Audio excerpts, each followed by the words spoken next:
বেআইনি নির্মাণ নিয়ে কড়া বার্তা মেয়র ফিরহাদ হাকিমের। দায়িত্ব পালন না করলে সাসপেন্ড পর্যন্ত করা হতে পারে সংশ্লিষ্ট ইঞ্জিনিয়ারকে। পুরো বৈঠকে কড়া বার্তা মেয়রের। সংশ্লিষ্ট বোর্ডের ইঞ্জিনিয়ার তথা পুরো কর্তাকে ধমক মেয়রের। তিনি বললেন, আপনার ভুলের জন্য এতগুলো মানুষের প্রাণ গেল। হয় আপনি অপদার্থ, না হয় আপনি চোর।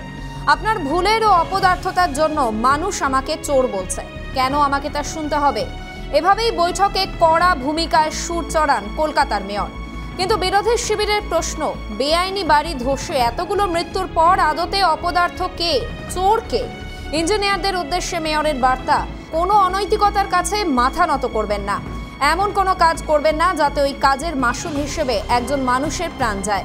এখানেও বিরোধী মহলে চর্চা, অবৈধ নির্মাণ চিহ্নিত করে এই পর্যালোচনা বৈঠক তো আগেও করা যেত, তাহলে গার্ডেন ব্রিজ কাণ্ড এড়ানো যেত, বলছে ওয়াকিবহাল মহল।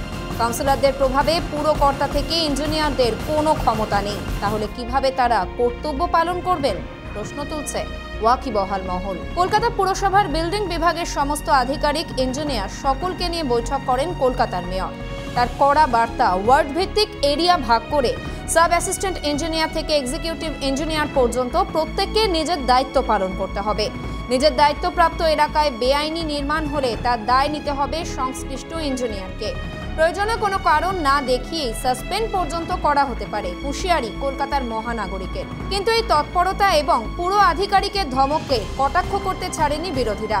সবাই চোর কেন বলে মেয়রকে? কটাক্ষের সুরে প্রশ্ন তোলেন বিজেপির কাউন্সিলর সজল ঘোষ। এগুলো হচ্ছে ন্যাকা ন্যাকা কথা, এগুলো হচ্ছে ন্যাকা ন্যাকা কথা। উনি সবই জানেন। এর আগে উনি বলেছিলেন, এম আই এ থিপ? বাংলার মানুষ বলেছিলেন, হ্যাঁ ইউ আর আ থিপ। ঠিক সেরকম ভাবে বলছেন যে আপনার বলে আমাকে চোর শুনতে হচ্ছে। আচ্ছা, সবাই ওনাকে চোরই বলে কেন? এটা তো খুনও হয়েছে, খুনি তো বলছে না, সবাই ওকে চোরই বলছে কেন?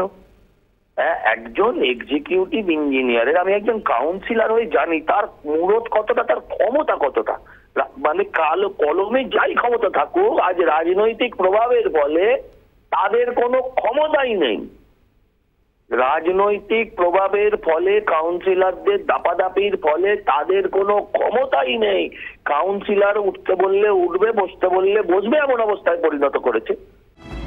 সিপিএম নেতা তন্ময় ভট্টাচার্যের মন্তব্য, ফিরহাদ হাকিম মেয়র। এসব শুনতে তো হবেই। স্থানীয় বিধায়কও ফিরহাদ হাকিম। এখন পুরো কর্তাদের বলির পাঠা করছেন তিনি। এভাবেই সুর চড়ান সিপিএম নেতা। ফিরহাদ হাকিম মেয়র, শুনতে তো তাকেই হবে। তার দায়িত্বই তো সবচাইতে বেশি। তদুপরি তিনি ওই কেন্দ্রের বিধায়ক।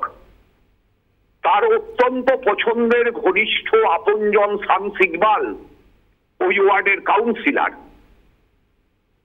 তিনি এখন অফিসারদের ধমকাচ্ছেন।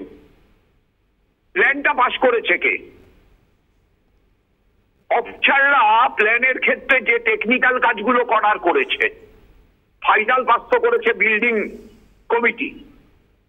মেয়র পরিষদে যিনি বিল্ডিং এর দায়িত্বপ্রাপ্ত, তিনি ফাইনাল পাস করেছেন মেয়র নিজে।